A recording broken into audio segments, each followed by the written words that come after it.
from my experience, value is a bit of an art, and that you're generally asked what's the purpose of the valuation. If it's for you to get a sense of what your business might be worth in the market, you're going to get a range of what it could be. They might use multiple methods, future earnings, historical earnings, combination of those two, plus some recognition of assets. If you're an asset-based business, which I'm assuming manufacturing, you'd have all your equipment and plant and materials, or all that would all be assets. So there's probably some inclusion of that in the mix, but by and large, from my experience, the formula for values tends to be cash flow times a multiplier.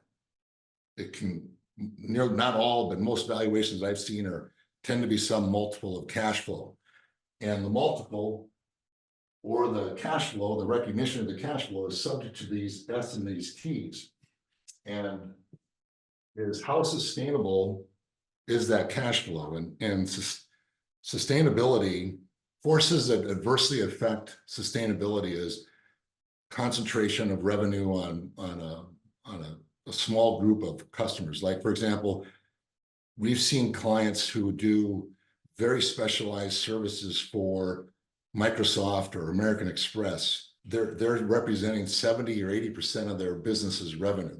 Microsoft or American Express have been their client for years, but still it's a concentration risk of revenue. So any buyer would have to consider the possibility that those large counts could potentially go away. So the willingness to pay a large high value or goodwill value could be pretty low. And so we're always looking for sustainable issues, which would be concentration, like in market forces. Is there a new competitor coming in? And then as many of you probably experienced in 2022 or 2021, the supply chain just was totally disrupted.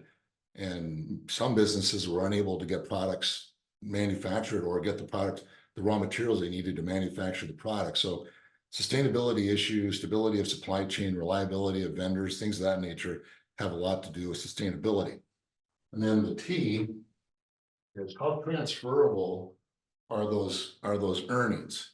So classic example is you have an entrepreneur who perhaps is probably a founder who plays all the senior roles, maybe has all the great relationships with the clients, knows how the sausage is made better than anyone. And so the organization is really relying on them, and everybody comes to them for answers, this person. And then they're thinking, well, I want to sell my company. And during due diligence, there's a question of, well, who's playing what role? Well, they're looking around for somebody that could sit in that seat, and they're not there.